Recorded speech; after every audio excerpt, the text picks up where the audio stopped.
नमस्कार दोस्तों, स्वागत है आपका हमारा यूट्यूब चैनल नॉलेज गेन में। मेरा नाम है गोविंद्र। आप देख रहे हैं मेरे साथ में पॉलिटिकल साइंस का एक बहुत ही सुनहरा सा प्यारा सा टॉपिक।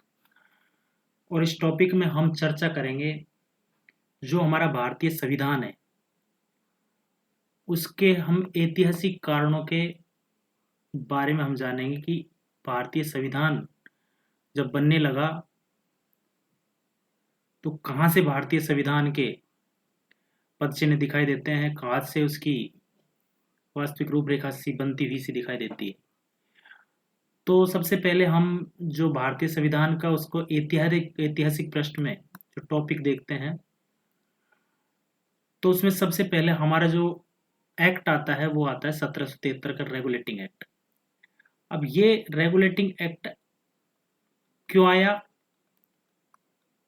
तो बात कुछ ऐसे है कि जब कंपनी ईस्ट इंडिया कंपनी 1600 में ईस्वी में इंडिया आई, 1600 ईस्वी में ईस्ट इंडिया कंपनी आई, तो कंपनी आई थी केवल व्यापार करने के लिए, केवल व्यापार करने के लिए, व्यापार करने के लिए आई। लेकिन धीरे धीरे कंपनी ने यहाँ पर व्यापार के साथ साथ में धीरे धीरे इतना पैसा कमाया तो यहाँ के जो लोग थे और उनको अपने अधीन करने लग गई धीरे धीरे, और यहाँ पर इसने प्रशासन का कार्य भी करने लग गई। अब ये प्रशासन का कार्य कब से इसके हाथ में आया? तो देखो, दो युद्ध हैं। एक तो है प्लासी का युद्ध, पहला युद्ध है जो हमारा है प्लासी का, एक तो है प्लासी का युद्ध। ये है 1757 का। दूसरा जो युद्ध है हमारा वो है बक्सर का, ये था 22 जून 1764 का, ये था 23 मई का। तो ये दो युद्ध जीतने के बाद में कंपनी ने पूरे बंगाल पर पूरा अधिकार कर लिया, कंपनी ने बंगाल पर पूरा अधिकार कर लिया। अब ये जो प्लासी का युद्ध था, प्लासी का युद्ध था, ये रॉबर्ट क्लाइव के नेतृत्व में लड़ा गया, जिसमें सुजाउद्दौला सिराजुद्दौला था जिसको हरा दिया गया। और ये 1764 में जो बक्सर का युद्ध हुआ, इसमें तीन शासक थे। एक तो जो दिल्ली का शासक था सम्राट शाह आलम, एक बंगाल का नवाब था मीर कासिम, और एक अवध के नवाब सुजाउद्दौला। इन तीनों को हेक्टर मुनरो, जो हेक्टर मुनरो था अंग्रेज मुनरो, उसके नेतृत्व में लड़ा गया। और इसमें जो मीर कासिम थे ये बंगाल के नवाब थे, सुजाउद्दौला ये अवध के नवाब थे, एक शाह आलम ये सम्राट थे। इन तीनों को हेक्टर मुनरो ने हरा दिया। अब हराने के बाद में जब कंपनी का जो पूरा अधिकार था बंगाल पर हो गया, तो उसके बाद में क्या हुआ, हम एक एक चीज इस ऐतिहासिक पृष्ठभूमि में देखते हैं। तो देखिए, बक्सर के युद्ध में जीत के बाद मिले दीवानी अधिकारों के नाम पर 1765 से भारतीय मामलों में अंग्रेजों का हस्तक्षेप शुरू हो गया। अब जब बक्सर के युद्ध में जीत गए तो अंग्रेज भारतीय जो मामले थे उनमें हस्तक्षेप करने लग गए। कैसे? इस लड़ाई के बाद एक शीर्ष व्यापारी होने के कारण ईस्ट इंडिया कंपनी एक प्रशासनिक निकाय बन गई। बोला ना, अभी प्रशासन करने लग गई। ब्रिटिश सरकार ने शुरू में ईस्ट इंडिया कंपनी को विनियमित करने और बाद में भारत के शासन के लिए विभिन्न अधिनियम पारित किए। अब यहाँ पर जो कंपनी शासन कर रही थी, इसके लिए ब्रिटिश जो सरकार थी वहां पे उसने कुछ अधिनियम और कानून बनाए इसको विनियमित करने के लिए। अब वो क्यों बनाए उसको भी हम आगे देखेंगे, क्योंकि हालांकि इनमें से कोई भी मुख्य रूप से भारतीय अपेक्षाओं को पूरा नहीं करता। अब जितने भी जो अधिनियम बनाए उनमें भारत के लिए तो था ही नहीं, सारे खुद के हितों के लिए थे, क्योंकि एक विदेशी शक्ति द्वारा लाए गए थे। उनका अंतिम उद्देश्य केवल स्वयं के हितों को पूरा करना था। जितने भी जो अधिनियम लाए गए हैं उनमें जो हित था वो स्वयं का उनका ही छुपा था, भारतीयों को उसमें कोई हित नहीं था। 1773 से लेकर 1858 तक कंपनी के शासन के बाद ब्रिटिश क्राउन का सीधा शासन 1947 तक चला। देखिए, 1773 से लेकर 1858 तक। यहाँ तक तो ईस्ट इंडिया कंपनी ने शासन किया, लेकिन 1858 के बाद में वहां पर महारानी के नेतृत्व में सीधा ये ब्रिटिश राज हमारे यहाँ पर स्थापित हो गया। 1947 तक चला जो। तो इन अधिनियमों के माध्यम से अंग्रेजों द्वारा विभिन्न संवैधानिक और प्रशासनिक परिवर्तन किए गए, यद्यपि उन्हें ब्रिटिश साम्राज्यवादी विचारधारा को पोषित करने के उद्देश्य लाया गया। जो ब्रिटिश साम्राज्यवादी है उसको ही पोषित करने के लिए, उसको उठाने के लिए, लेकिन वो सफल नहीं हुआ इनका अधिनियम। वे अंततः भारतीय राजनीति और प्रशासनिक व्यवस्था में लोकतंत्र तथा आधुनिक राज्य के विभिन्न तत्वों के समावेश में सहयोगी है। तो कंपनी ने पूरा अधिकार कर लिया और प्रशासनिक राजनीतिक सभी अधिकार हो गए। तो जब कंपनी का ये अधिकार था, कंपनी चल रही है, तो फिर ये 1773 का ये रेगुलेटिंग एक्ट लाने की क्या जरूरत पड़ी। तो इसकी हम पृष्ठभूमि देखते हैं। देखिए कि जो अधिनियम था निम्नलिखित कारणों से पारित किया। कौन कौन से कारण थे? एक तो था सबसे पहले वित्तीय संकट। और वित्तीय संकट क्यों आया? क्योंकि जो ईस्ट इंडिया कंपनी के कर्मचारी थे वो खुद का हित देखने लगे। वो काम तो करते थे लेकिन वो रिश्वत लेने लगे, खुद का घर बनाने लगे, कंपनी का घाटा करने लगे। तो देखिए ईस्ट इंडिया कंपनी घोर वित्तीय संकट में थी, क्योंकि कंपनी ब्रिटिश साम्राज्य के लिए महत्वपूर्ण थी, क्योंकि ये भारत और पूर्व में एकाधिकार युक्त व्यापारिक कंपनी थी। कई प्रभावशाली व्यक्ति इसके शेयर धारक थे और बहुत सारी कंपनी जिन लोगों की थी वो वहाँ पर बहुत सारे शेयर थे, उनका वहाँ पर गवर्नमेंट में हिस्सा था। तो कंपनी ने अपने अधिकार बनाए रखने के लिए सालाना 40,000 पाउंड भुगतान किया, लेकिन 1768 में अपनी प्रतिबद्धताओं को पूरा करने में असमर्थ थी। कंपनी मतलब 40,000 पाउंड का भुगतान करती थी, लेकिन 1768 के आते आते अपनी प्रतिबद्धताओं को पूरा करने में असमर्थ हो गई। 1772 में कंपनी ने ब्रिटिश सरकार से 1 मिलियन पाउंड का ऋण मांगा। अब देखो कंपनी यहाँ पे कमा रही है लेकिन फिर भी घाटे में जा रही है। तो कंपनी ने 1 मिलियन का ऋण मांगा ब्रिटिश सरकार से। इस प्रकार ब्रिटिश सरकार ने कंपनी के मामलों को विनियमित करने के लिए कदम उठाने का निर्णय लिया। लेना ही है कि भाई आप इतना कमा रहे हो लेकिन पैसा जा कहाँ रहा है, और जा कहाँ रहा है वो कंपनी के खुद अधिकारी अपना खुद का घर बना रहे थे। दूसरा जो कारण था वो था अकुशल द्वैत शासन। अकुशल द्वैत शासन कैसे? देखो बक्सर के युद्ध 1764 में अंग्रेजों की जीत के बाद रॉबर्ट क्लाइव द्वारा बंगाल में द्वैत शासन की शुरुआत की गई। द्वैत शासन में बंगाल के नवाब के पास निजामत का मतलब न्यायिक और राजनीतिक अधिकार थे, और कंपनी के पास में दीवानी और राजस्व अधिकार चले गए। तो बंगाल का नवाब जो मीर जाफर था उसको तो निजामत के अधिकार दे दिए, और कंपनी खुद के लिए दीवानी और राजस्व का अधिकार रख लिए, टैक्स का लेना देना वो सब। लेकिन न तो नवाब और न ही कंपनी के अधिकारी प्रशासन में सक्रिय रुचि ले रहे थे। दोनों में से कोई भी रुचि नहीं ले रहा था। नतीजा क्या हुआ? नतीजा ये हो गया किसान और आम जनता को नुकसान उठाना पड़ा और उनके कल्याण की उपेक्षा की गई।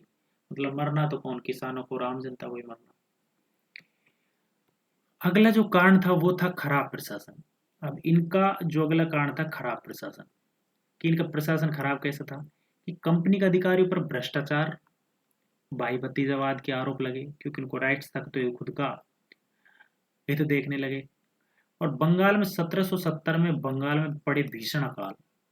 1770 में बंगाल में बहुत भयंकर अकाल पड़ा, जो प्रमुख कारणों में से एक इसलिए था क्योंकि बंगाल में वहां पर व्यापक जनानी हुई।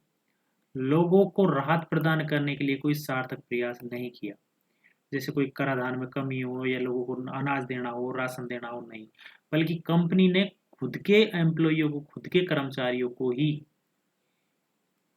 कालाबाजारी में लिप्त कर दिया और उनके कर्मचारियों को लिए ही स्टॉक करने लग गए।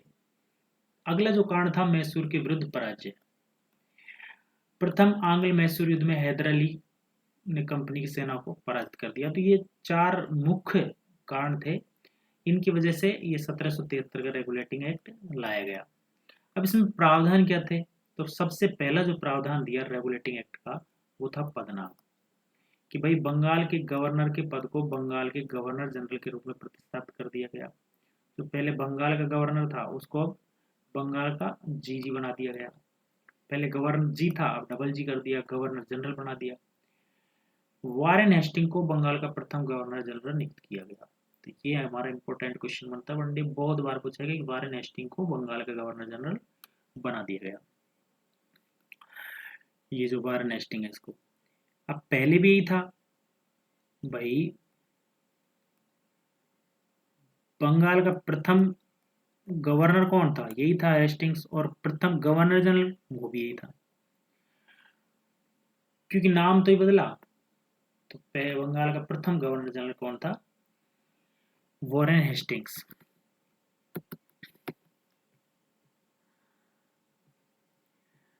अगला जो प्रावधान किया गया वो किया गया कार्यकारी परिषद। जो कार्यकारी परिषद थी वो बनाई गई, और उसमें बंगाल के गवर्नर जनरल के कार्य में उनकी सहायता के लिए एक 4 सदस्यीय कार्यकारी परिषद गठन कर दिया गया। उनकी सहायता के लिए 4 सदस्यीय कार्यकारी परिषद गठन कर दिया गया, और बहुमत से निर्णय लेने के लिए बोल दिया गया कि जब जो भी निर्णय होंगे वो बंगाल के गवर्नर ही नहीं बहुमत से निर्णय लेंगे, और बंगाल का गवर्नर जनरल कार्य करेगा सहायता के लिए। अगला जो प्रावधान था वो केंद्रीयकरण का था, कि बम्बई और मद्रास के गवर्नरों को बंगाल के गवर्नर जनरल के अधीन कर दिया गया। जो बम्बई और मद्रास जीत रखे थे इनको बंगाल के गवर्नर जी के अधीन कर दिया गया। इसके साथ ही बम्बई और मद्रास के गवर्नरों की स्वायत्ता खत्म हुई है, वहाँ की इसके अधीन कर दिया तो उनकी स्वायत्ता खत्म होनी है ही। अगला जो प्रावधान था वो सर्वोच्च न्यायालय का था। कलकत्ता में एक सर्वोच्च न्यायालय की स्थापना की गई, जिसमें मुख्य एक न्यायाधीश और 3 अन्य न्यायाधीश थे। इसके पहले जो न्यायाधीश थे वो एलिजा इम्पे थे। इम्पे वो जो पहले इसके न्यायाधीश बनाए गए। तो प्रथम न्यायालय की स्थापना यहाँ से देखने को मिलती है हमें। अगला जो प्रावधान था वो था निजी व्यापार पर प्रतिबंध। जो कर्मचारी थे उनके खुद के निजी व्यापार या किसी से कोई गिफ्ट लेना, किसी प्रकार का कोई उपहार लेना, वो बंद कर दिया गया। रिश्वत लेना, उपहार लेना, वो सब बंद कर दिया गया। खुद का व्यापार कोई नहीं करेगा, तो ये निजी व्यापार पर प्रतिबंध।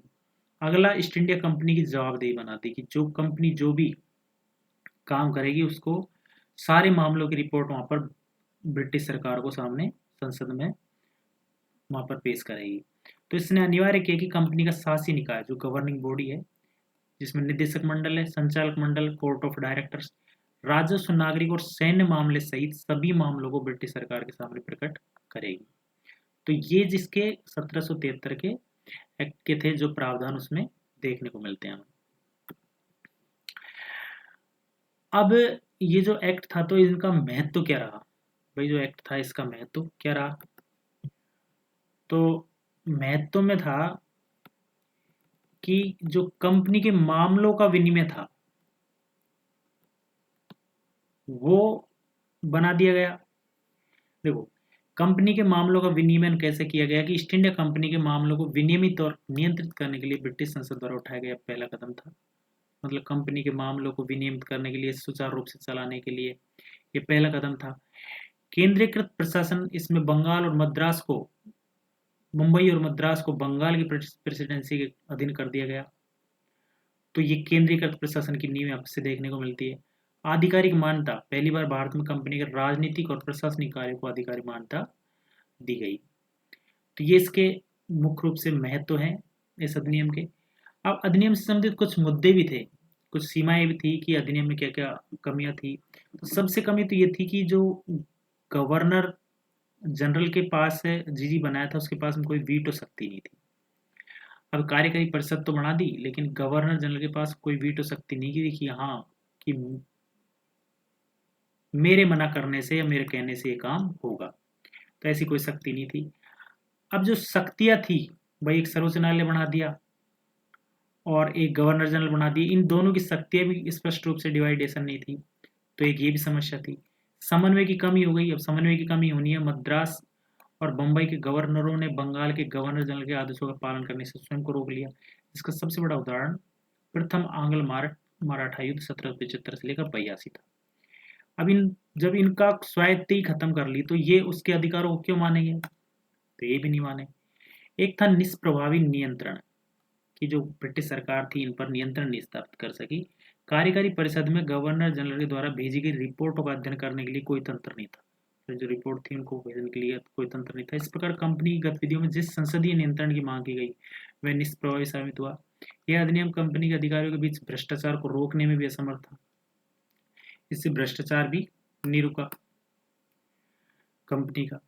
तो ओवरऑल कंपनी नियंत्रण में नहीं हो पाई इस रेगुलेटिंग एक्ट से। अब जब नहीं हो पाई तो इसके बाद में फिर ब्रिटिश गवर्नमेंट ने एक अगला अधिनियम लाए और उस अधिनियम का नाम था 1781। 1781 का संशोधन अधिनियम।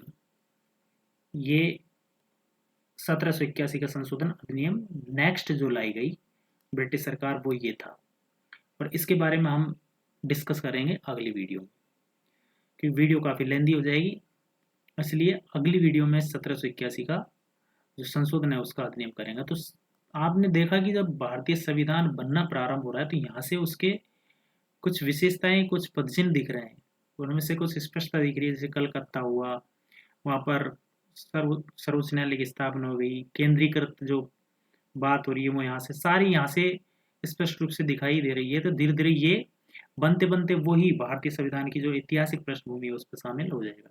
ये इतिहास है भारतीय संविधान का, बनते बनते इस तरीके से हमारा भारतीय संविधान आज के रूप में जो वर्तमान है वह उसमें अस्तित्व में आया। तो अगली वीडियो में हम मिलते हैं 1781 का संशोधन अधिनियम के साथ में।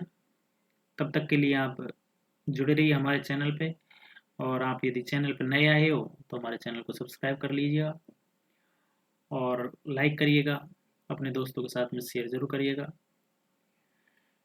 इसी तरीके से हम पॉलिटी यहाँ पर एक एक टॉपिक के साथ में विस्तार से चर्चा करते हुए कंप्लीट करेंगे। तो धन्यवाद, मिलते हैं हम नेक्स्ट वीडियो में, तब तक के लिए थैंक यू।